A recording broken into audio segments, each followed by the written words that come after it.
جی ناظرین، آپ کو اپنے پروگرام میں دوبارہ خوش آمدید کہتے ہیں. اور پروگرام پر جانے سے پہلے بات ہو رہی تھی جناب علامہ عارف واحدی صاحب سے. اب شیعہ علماء کونسل کے رہنما ہیں، تو آپ نے بہت ہی عمدہ کچھ نکات پیش کیے جس میں کہ ان کو بہت امید ہے کہ گورنمنٹ جو ہے وہ اس کو معاملے کو پھیلائے گی. اور ضرب عضو کا جیسے انہوں نے ذکر کیا کہ بھی پوری مشاورت کے ساتھ جو ہے وہ لانچ ہوا تھا. تو اب یہ معاملہ بھی پوری جو ہے وہ مشاورت کے ساتھ ہی جو ہے وہ کیا جائے گا. تو اس حوالے سے کیا مطلب آپ کیا دیکھ رہے ہیں؟ دیکھیں، میں کوئی ایسی خاص تبدیلی نہیں نظر آتی جب تک آپ خود جو ہے وہ اس چیز کا اظہار نہیں کرتے اور اس چیز کا اظہار جو ہے بھرپور طریقے سے احتجاج نہیں کرتے. آپ جب تک یہ آپ کو کوئی بھی ایسا رزلٹ نہیں ملے گا کہ جس کی وجہ سے گورنمنٹ ایکشن لے گی یا سرکار جو ہے وہ ایکشن لینے کے اوپر تیار ہو جائے گی، کیونکہ اس طریقے سے تو آپ مرتے چلے جائیں گے اور دہشت گرد جو ہیں وہ آپ کا قلع کما کرتے رہیں گے. میں ایک کالر کو شامل کرتا ہوں پروگرام میں. جی السلام علیکم. ہیلو السلام علیکم. جی السلام، کون صاحب؟ جی محمد علی لندن سے بول رہا ہوں. دونوں بھائیوں کو السلام علیکم. وعلیکم السلام. جی ہاں جی، لاسٹ ویک تو آپ کا پروگرام ختم ہو گیا تھا اس لیے کال نہیں کر سکا. آج موقع ملا ہے تو ابھی میں نے مولانا صاحب کی بھی گفتگو سنی ہے. تو بات یہ ہے کہ میرے 2-3 کویشچن ہیں. اگر وہ علماء دین اور پوری امت سنتی ہے تو اس کا بھی جو میں ان کی گفتگو سنتا ہوں انہی میں سے کویشچن رائز ہوتے ہیں. پہلی تو بات یہ ہے کہ ٹھیک ہے، آج ہم اہل تشیع اکٹھے ہو جاتے ہیں، ہمیں قوم کو بتانا پڑے گا کہ ہمارا ایجنڈا کیا ہے. ہمارا ایجنڈا کیا UN جیسا ہے یا جس وقت ہمارا ایجنڈا یہ ہے کہ اس وقت جو ورلڈ کی پالیسی یہ ہے کہ اپنے گھر کا گند نکالو اور دوسرے کے دروازے کے اوپر رکھ دو. تو پہلے تو ہمیں ایجنڈا دینا پڑے گا کہ کیا ایجنڈا کیا ہے. دوسری بات یہ ہے کہ میں ایک بات میں سن رہا ہوں کہ ابھی اسکائی نیوز پہ بھی چلتا ہے، دنیا کی ورلڈ نیوز میں بھی چل رہا ہے کہ IS جو اسلامک اسٹیٹ کر رہی ہے اس کے خلاف اپنا کیا کہتے ہیں نیٹو نے انہوں نے بمباری کی ہے. وہ چاہتے ہیں کہ اسلامک اسٹیٹ نہ بنے. تو پہلی تو بات یہ ہے کہ ہم علماء دین کیوں نہیں ایکسپلین کرتے کہ دین محمدی کے اندر نہ کوئی اسلامک اسٹیٹ ہے، نہ رسول اللہ صلی اللہ علیہ وسلم نے کوئی اسلامک اسٹیٹ کا تصور دیا ہے، نہ قرآن نے دیا ہے. اسٹیٹ ہمیشہ دوسرے کا اتصال کرتی ہے، دوسرے کو مارتی ہے اور خود زندہ رہتی ہے. ٹھیک ہے. ہلو جی، میرے خیال سے لائن ڈراپ ہو گئی ہے. آپ دوبارہ شامل ہو سکتے ہیں ہمارے پروگرام میں، کچھ وجوہات کی بنا پہ ڈراپ ہوئی ہے. تو جیسے کہ یہ کہہ رہے ہیں کہ اور ایک سیکنڈ میں شامل کروں گا پروگرام میں. اچھا ناظرین، ہمارے ساتھ آغا اصغر حسین شہیدی صاحب پاکستان سے شامل ہیں اور ہم ان کو اپنے پروگرام میں خوش آمدید کہیں گے. السلام علیکم آغا صاحب. علیکم السلام ورحمۃ اللہ. کیسے مزاج آپ کے؟ الحمدللہ الحمدللہ. سرکار، ہماری ابھی گفتگو ہو رہی تھی علامہ عارف واحدی صاحب سے، تو انہوں نے بھی ان تمام پوائنٹس کو ذکر کیا کہ جو یہ ضرب عضو آپریشن ہے یہ بھی پوری مشاورت کے ساتھ جو ہے لانچ ہوا تھا. اور انہوں نے اس امید کا اظہار کیا کہ تمام سیاسی وابستگیوں کو بالائے طاق رکھتے ہوئے گورنمنٹ جو ہے وہ شہروں میں بھی آپریشن کو لانچ کرے گی، کیونکہ اس کے علاوہ اور کوئی چارہ کار نظر نہیں آتا. تو آپ کیا کہیں گے کہ یہ کتنے عرصے میں شروع ہو جائے گا؟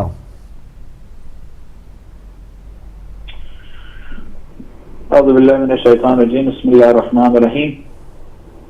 سب سے پہلے بہت بہت شکریہ آپ کے چینل کا کہ آپ نے مجھے آن لائن کچھ ہمارے پاکستانی امور، معاشرتی امور کو گفتگو کرنے کے، سیاسی امور کو گفتگو کرنے کے لیے. جو مسائل چل رہے ہیں یہاں پر اس وقت ٹارگٹ کلنگ کی، اور اس میں جو آپریشن کی ضرورت ہے صرف کسی ایک خطے میں نہیں ہے بلکہ پورے پاکستان کے اندر اس چیز کی بہت ضرورت ہے. کیونکہ دہشت گردی جو ہے اگر آپ دیکھیں گے تو جہاں کراچی میں ہو رہی ہے، سندھ کے مختلف علاقوں میں ہے، پنجاب کے علاقوں میں ہے، اور جو ہمارے پارا چنار اور گلگت بلتستان ہر جگہ جسے کہتے ہیں پورے اس میں موجود ہے. کسی ایک مخصوص جگہ پہ نہیں بلکہ ہر جگہ پر ہونا چاہیے. اور اس میں ایک امپورٹنٹ چیز جو ہم توقع رکھتے ہیں وہ غیر جانبدار طریقے سے ہونی چاہیے. صحیح. اس کے بعد ایک چیز یہ بھی آتی ہے جس کے اندر کہ جب سب پکڑے بھی جاتے ہیں، کیونکہ ظاہر ہے کہ ان کے تانے بانے بڑے اوپر سے بنے ہوئے ہیں، تو چھوٹ بھی جاتے ہیں یا ان پہ کیسز نہیں چلتے ہیں, اور اگر کیسز آ بھی جاتے ہیں تو سزا ہی نہیں ہوتی ہے. کئی ایسے کیسز موجود ہیں جن کو سزائے موت ہو گئی ہے لیکن اس کے باوجود جو ہے وہ ایگزیکیوٹ نہیں ہوتا ہے. اور یہ بھی ایک ہے کہ انصاف کے تقاضے جو ہیں وہ پورے نہیں ہو رہے ہیں. ظاہر ہے کہ شیعہ بھی جو ہے پاکستان کا ایک بہت بڑا حصہ ہے, اس کے بنانے میں بھی اور اس کے دوام میں بھی, اس کے دفاع کے اندر بھی, اور انشاءاللہ رہیں گے اور ہمیشہ دفاع کرتے رہیں گے. تو ان کو بھی اسی طرح سے انصاف ملنا چاہیے اور جلد انصاف ملنا چاہیے, اس سے پہلے کہ آدمی کا چلا یہاں سالوں کے سال گزر جاتے ہیں, انصاف کے تقاضے پورے نہیں ہوتے. تو آپ کیا کہتے ہیں کہ یہ آپریشن جو شہروں کی طرف نہیں آ رہا ہے اور شہروں میں قتل و غارت گری کا بازار گرم ہے, آپ کے جو فورن انویسٹمنٹ ہے نکلتی جا رہی ہے, نکل چکی ہے بلکہ, اور ایک انارکی کا سا ماحول ہے نا, مطلب اس مارکیٹ میں کون پیسہ ڈالے گا, پوری طرح سے جو ہے اکنامکلی کرائسس میں آپ داخل ہو چکے ہیں, کسی کی جان مال محفوظ نہیں ہے. ٹھیک ہے, ہماری کمیونٹی کے ساتھ تو پرابلم ہی ہے, مطلب ناقابل ذکر ہے ہر جگہ پر. تو کیوں لانچ نہیں کر رہے ہیں؟ فورن انویسٹمنٹ کی اگر آپ بات کرتے ہیں, جی فورن انویسٹمنٹ وغیرہ کی اگر آپ بات کریں کہ نسبت تو ظاہر ہے کہ بہت ضروری ہے. جو ایک ہے وہ سیکیورٹی ہے جو اس معاشرے میں پائی جانی چاہیے, ورنہ انویسٹرز نہیں آتے ہیں. اور ظاہر ہے دوسری چیز ہے کہ گورنمنٹ کی فیسیلیٹیشن جو ہے انویسٹرز کے ساتھ ہونی چاہیے. تو اس وقت جو ایک بہت بڑا جو فقدان ہے, جو کراچی ایک اکنامک ہب ہے پاکستان کا, وہ مزمحل ہو رہا ہے. اور ان انویسٹرز کو جو حتیٰ ہمارے اپنے لوکل انویسٹرز بھی تھے, وہ اپنے جیسے کہتے ہیں کہ فیکٹریز کو اٹھا کے جو ہے دوسرے ملک میں لے جا رہے ہیں, ٹرانسفر کر رہے ہیں.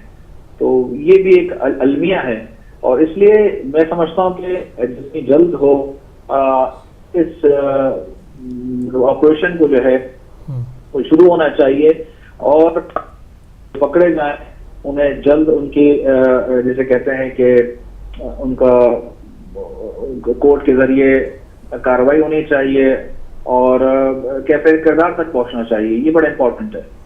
دیکھیں یہی بات علامہ عارف واحدی صاحب بھی کہہ رہے تھے کہ دیکھیں یہ چیزیں تو بالکل عیاں ہے کہ اگر ایک آدمی ٹارگٹ کلنگ کر رہا ہے تو اسے اندر ہونا چاہیے, اسے پھانسی ہونی چاہیے, اس کو سزا ملنی چاہیے.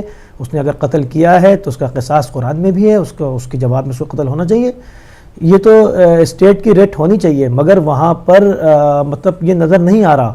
ابھی ہم دیکھتے ہیں کہ فاروق اعوان صاحب پہ حملہ ہو جاتا ہے, اس سے پہلے چودھری اسلم پہ حملہ ہوا. تو اگر کوئی کچھ کر بھی رہا ہے تو یہ انٹرنل اتنی فکس رپورٹنگ کون کر رہا ہے اندر؟ اس کے معنی ایجنسیوں میں ان کے لوگ شامل ہیں نا.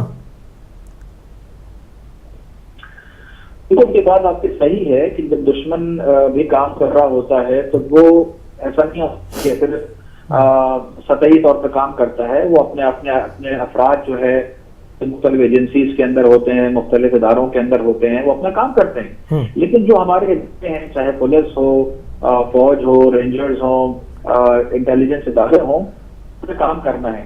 پولیس کا کام یہ ہے کہ وہ لوگوں کی محافظت کرے, رینجرز کا اور فوج کا, یہ تمام ان کا کام یہ ہے کہ لوگوں کی محافظت کرے.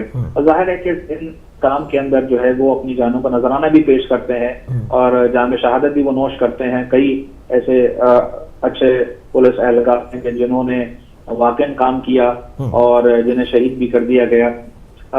یہ بالکل اپنی جگہ پر ہے. ایک جنگ مسلسل ہے جو چلے گی, حق اور باطل کی جنگ مسلسل ہے.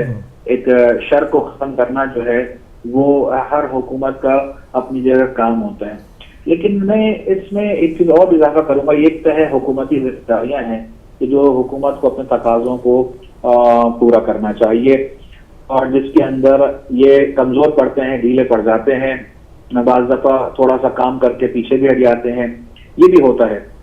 لیکن ایک تو مثبت کردار ادا کیا جا سکتا ہے, کچھ حد تک ادا ہوا بھی ہے, لیکن اس کو اور بہتر انداز سے جو ہے کیا جا سکتا ہے کہ اگر ہم مختلف جو شیعہ تنظیمیں ہیں, مختلف فورمز ہیں, اگر وہ حکومت کے اوپر پریشر ڈالیں, بلکہ پریشر سے زیادہ میں کہوں گا بہتر اگر ان سے مذاکرہ کریں, جائیں اس لیول کے اوپر اپنے آپ کو پیش کریں کہ وہ حکومت سے دو ٹوک بات کر سکیں. اور کوئی کسی اقلیتی گروپ نہیں ہے ہمارا, ہم کوئی اقلیتیوں میں سے نہیں ہیں, بلکہ ہمارا حصہ ہے پاکستان کے اندر, اور ایک بہت بڑی تعداد ہے ہماری پاکستان کے اندر جسے اگنور نہیں کیا جا سکتا ہے.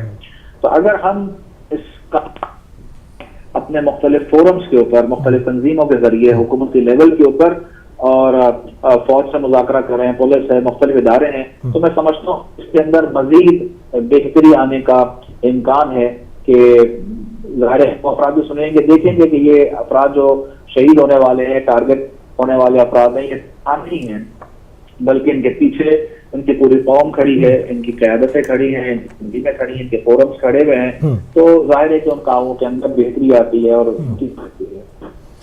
آغا صاحب یہ بتائیں گے, آپ نے بڑی اچھی بات کی کہ موجودہ حالات میں جو ہے وہ تمام شیعہ تنظیموں کو اور جتنی بھی پارٹیز ہیں ان کو جا کے ڈفرینٹ فورمز کے اوپر بات کرنی چاہیے, ڈائلاگ کرنا چاہیے, پروٹیسٹ کرنا چاہیے.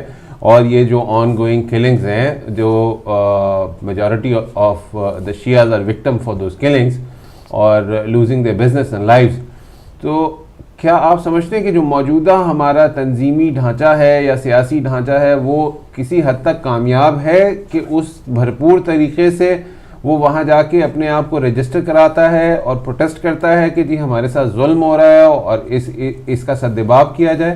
کیا یہ لوگ اپنے آپ کو بہترین طریقے سے پیش کر رہے ہیں ریاستی ایوانوں میں, وہاں جا کے بھرپور احتجاج کرتے ہیں؟ کیا کہیں گے آپ؟ دیکھیں, اگر میں آج سے اگر آپ دیکھیں جو صورتحال تھی گزشتہ 5 سال پہلے کی, تو آپ کو نظر آئے گا کہ اصل کی آواز شیعوں کی طرف سے, شیعہ تنظیموں کی طرف سے آپ کو نظر نہیں آتی. جگہ آتی تھی تو بڑی دھیمی آواز تھی, بڑی ہلکی تھی, بڑی مختصر سے تھی, بہت کم, جسے کہتے کبھی کبھار کہیں پر اس طرح سے آتا تھا. لیکن اگر گزشتہ چند سالوں میں دیکھیں تو ہمیں یہ چیز تحرک جو شیعوں کے اندر نظر آتا ہے وہ بہت زیادہ بڑھ گئی ہے. اور میں سمجھتا ہوں کہ ایک مثبت رویہ شیعوں میں پیدا ہوا ہے, جاری پیدا ہوئی ہے. چاہے آپ کسی بھی تنظیم, کسی بھی فورم کے اعتبار سے اس کو دیکھ لیں تو اس کے اندر گزشتہ سالوں کی نسبت اور زمانے کی نسبت جو ہے بہت زیادہ اور بیداری جو ہے وہ ہمیں نظر آئی. الحمدللہ یہ بڑا مثبت کردار ہے. میں سمجھتا ہوں کہ یہاں کے علماء کا بھی, تنظیموں کا بھی, مختلف اداروں کا جو اس کے اندر جنہوں نے اپنا رول پیش کیا ہے. نو ڈاؤٹ اس کے اندر میں یہ بھی کہوں گا کہ شہداء کا خون جو ہے وہ جسے کہتے ہیں کہ یہ رنگ لایا ہے, اور شہداء کے خون کی وجہ سے میں سمجھتا ہوں کہ جو امت میں بیداری کی ایک لہر دوڑی ہے وہ اپنی جگہ پر میں سمجھتا ہوں کہ سب سے زیادہ شاید فوقیت رکھتی ہے کہ جس میں امت کے فرد کو بیدار.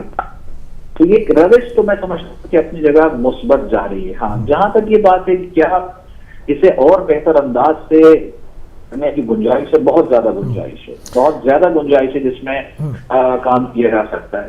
اچھا, یہاں پر ایک نقطہ ہے, بعض دفعہ یہ سوال بھی ہوتا ہے کہ بھئی یہ کیا تنظیمیں ایک ساتھ ہو جائیں اور ایک ہو جائیں, فلان ہو جائیں.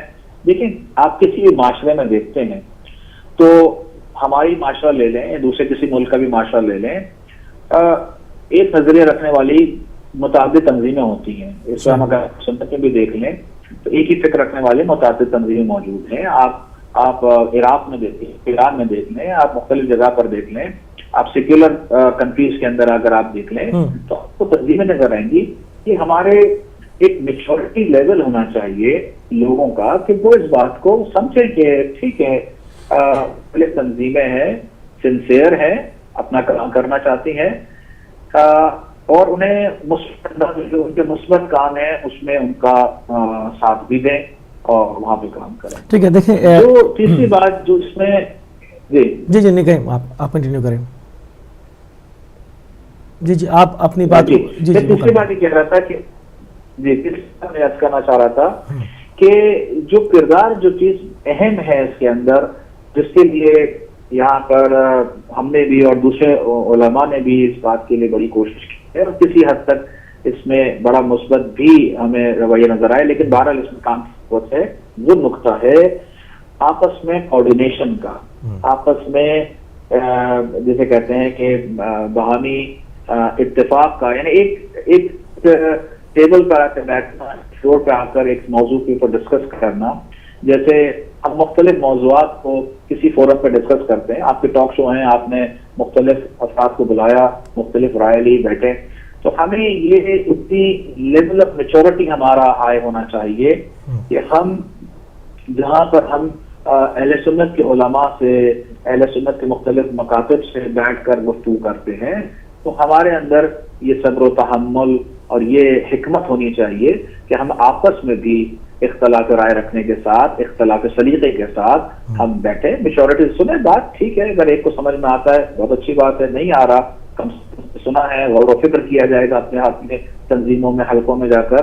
تو یہ جو ایک لیول آف کمیونیکیشن جو ڈیولپ ہوگا، this communication will lead towards جسے کہتے ہیں کہ it's towards coordination and unity. This is the unity we would like to see in our society, that different and various organizations come together اور آپس میں بیٹھیں. They should talk, they should discuss, they should deliberate on different topics, discuss کریں، اور تاکہ وہ جو موضوعات ہیں جو معاشرے سے متعلق ہیں، تشیع سے متعلق ہیں، شیعوں سے متعلق ہیں، وہ مسائل حل کر کے اس کے لیے بہترین راہ سکے. دیکھیں ایک چیز میں آپ کے ساتھ اور شیئر کروں جو کہ آپ کی بھی نالج میں یقیناً ہوگی، کہ ہمارے جیسے آپ نے کہا کہ ہم کوئی اقلیت تو ہے نہیں، ہمارا پاکستان کے معاشرے پر بہت گہرا نقش ہے، اس کی معیشت میں بہت بڑا کردار ہے ہماری قوم کا، جس کا ثبوت یہ بھی ہے کہ پاکستان کے بڑے نجی چینلوں سے محرم میں اس پہ رپورٹس بھی چلتی ہیں کہ یومیہ اتنے لاکھ مجالس ہوتی ہیں شہروں کی بنیاد پر، ملک کی بنیاد پر نہیں، شہروں کی بنیاد پر. اس کے اندر اتنا تبرک آتا ہے، اتنا ہم ان چیزوں پہ اپنا تمام چیزوں پہ، خالی ایک چیز تو نہیں ہوتی، اس سے ریلیٹڈ 10,000 کموڈیٹیز ہوتی ہیں، اس کے اندر ہم پیسہ ڈالتے ہیں. صرف ایک دن کے اندر جو وہ ایک رپورٹ چلاتے ہیں تو 2 مہینے 8 دن سال بھر ہمارے یہ سلسلات جو معاملات چلتے ہیں. تو ہمارا ایک بہت بڑا کردار ہے ہماری قوم کا پاکستان کی معیشت کے اندر. تو اب ظاہری بات ہے یہ سب چیزیں گورنمنٹ کی اور وہاں کے تمام اداروں کی نالج میں ہیں، تو کیوں نہیں ہم ان چیزوں کو لے کر کے گورنمنٹ پہ پریشر ڈال پا رہے ہیں کہ آپ تھرو آؤٹ پورے پاکستان میں ٹاپ ٹو باٹم ان کا صفایا کریں، آپ ان کے اوپر آپریشن لانچ کریں. یہ کیسے بیٹھ کے کہتے ہیں کہ جی ہم جند اللہ ہیں، ہم نے اس کو، ہم ذمہ داری اس کی قبول کرتے ہیں، ہم نے اٹیک کیا ہے اپنے ریاستی اداروں پہ اٹیک کیا ہے. کیوں؟ وہاں سب مدرسے چل رہے ہیں، سب کی نالج میں ہے کہ یہ ساری جو مائنڈ سیٹ ہے اس کو کون بنا رہا ہے. ایک دہشت گرد پکڑ کے اگر مار بھی دیا، نہیں، وہ جہاں سے یہ بن رہے ہیں ان کے اوپر کیوں نہیں ہاتھ ڈالتے؟ میں یہ جاننا چاہ رہا ہوں. میرے خیال سے لائن ڈراپ ہو گئی. تو بالکل مجھے ایسا لگتا ہے کہ ایک نقطے پہ آ کے ضرور متفق ہوتے ہیں سب آگے کہ یونٹی کی جو ہے وہ بہت زیادہ ضرورت ہے، اور جب تک تمام تنظیموں میں، تمام سیکٹرز میں یونٹی نہیں آئے گی، کوئی رزلٹ آپ جنریٹ نہیں کر سکیں گے. اور اسی طریقے سے ہم لبیک یا حسین کہتے رہیں گے اور پھر اس کے بعد کہیں گے کہ اب کی مار کے دیکھیں وہ تو ہاں وہ تو ایک پرابلم ہے نا یہ. مگر ایک چیز یہ ہے جو میں دوبارہ شامل کرتا ہوں کالر کو. جی السلام علیکم. السلام علیکم بھائی. جی السلام. آپ کے مہمان کو بھی سلام ہو. جی کون صاحب کہاں سے؟ نقوی بول رہا ہوں. جی نقوی صاحب. نقوی صاحب ہمارے مطلب قیمتی اثاثہ ہیں، ریگولر ویورز ہیں اور ریگولر کالر ہیں. جناب خوش آمدید. آپ کا شکریہ ادا کرتا ہوں اس بات پہ. لیکن بات صرف تھوڑی سی یہ ہے کہ میں ہمیشہ آپ سے جب بات کرتا ہوں تو تصویر کے دوسرے رخ ضرور دکھاتے ہیں جناب. ٹھیک ہے نا. ابھی آپ نے 2 علماء کی باتیں بھی سنی. میں یہ میری 3 باتیں ہوں گی، 3 باتیں 3 سوال بھی ہوں گے آپ سے، یہی سوال بھی ہوں گے. ابھی آپ نے ہمارے پہلے مولانا کی تقریر بھی سنی، تقریر سمجھے، بیان سمجھے، پرجوش تھا، یہ کرے گورنمنٹ وہ کرے.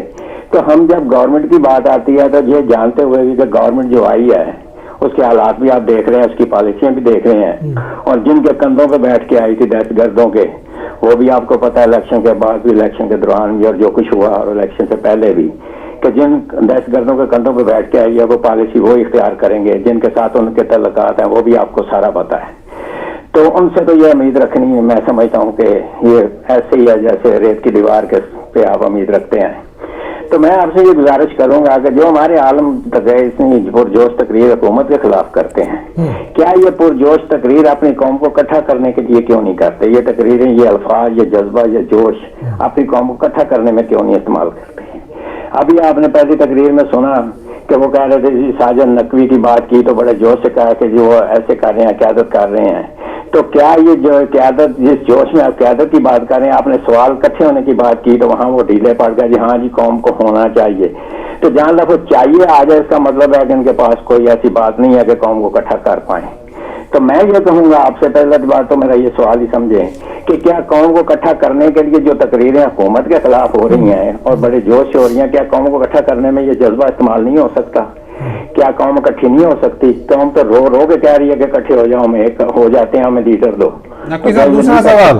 دوسرا سوال میرا یہ ہے آپ سے کہ ابھی آپ نے جو سوال اٹھایا تھا اس بات پہ کہ ضرب عصب جو ہے وہ ہوا ہے، تو ضرب عصب میں تو صاف ظاہر ہو گیا کہ یہ فوج نے کیا اور فوج ہی کرے گی اور فوج کے کندھوں پہ یہ ساری ذمہ داری ہے. حکومت میں تو یہ ذمہ داری ہے نہیں، نہ اٹھائی ہے، نہ جذبہ ہے، نہ ہمت ہے، نہ طاقت ہے کہ وہ اٹھا سکے گی. یہ تو فوج ہی ہے، فوج ہی کرتی ہے. تو اب آپ نے، میں ایک چھوٹی سی مثال دے کے آگے چلتا ہوں کہ ہمارے علاقے میں نا چوریاں زیادہ ہونے لگی کسی دور میں، تو پولیس بھی کام نہ دے، چوکیدار بھی کام نہ دے، تو ہم نے نا بیٹھ کے محلے والوں نے ایک فیصلہ کیا کہ ہم ایک ٹھیکری پہرا اسے کہتے ہیں کہ پتھر ہاتھ میں رکھتے تھے، رات کو محلے والے خود اٹھ کے پہرا دیتے تھے، دوسرے کو پتھر دے کے بتاتے تھے کہ ہم نے ڈیوٹی پوری کی ہے. تو ہم نے وہ جب کیا تو ہم نے وہ چوریاں بھی روک لی اور وہاں پہ امن بھی ہو گیا. تو ہم جب محلے میں بیٹھ کے آپس میں بیٹھ کے تو ہم نے چوریاں روک لی، تو کیا ہماری قوم اکٹھی ہو کے یہ قتل و غارت نہیں روک سکتی؟ 26,000 اب تک ہم اپنے شہید کروا چکے ہیں. تو 26,000 پہ تو کوئی جذبہ نظر نہیں آتا سوائے جنازے پڑھانے پہ اور اس کے بعد تقریر کرنے کے بعد ختم. تو 26,000 جو ہمارے شہید ہو چکے ہیں، کیا وہ ان کی روحیں آپ کو نہیں کہہ رہے کہ آپ اکٹھے ہوں اور ہمارے خون کا بدلہ دیا جائے؟ بدلے کا مطلب یہ نہیں ہے کہ آپ ہتھیار ہیں، بدلے کا مطلب یہ ہے کہ آپ اکٹھے ہی ہو جائیں اور اپنی طاقت بتا لیں کہ ہم طاقت ایسے ہے جیسے مفتی جعفر تھے اور علامہ عارف حسینی لیڈر تھے، اس طرح کے ہو جائیں. تیسرا سوال میرا یہ آپ سے کہ ابھی آپ توقع کر رہے تھے جی حکومت کیوں نہیں کرتی، حکومت یہ نہیں کرتی.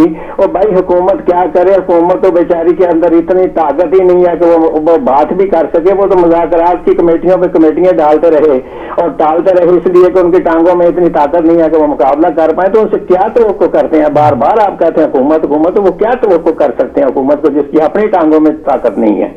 تھینک یو جی، مہربانی، شکریہ جی، بہت شکریہ. یہ تو تھے نقوی صاحب اور ہم آپ کی انہی باتوں کو لے کر کے دوبارہ اس کے اوپر بات کریں گے کیونکہ ابھی ہمارے پاس ایک بریک کا ٹائم ہوا جا رہا ہے. تو ناظرین ہم چلتے ہیں ایک مختصر سی بریک پر، بریک پہ سے آئیں گے تو اس پروگرام کے سے شروع کریں گے.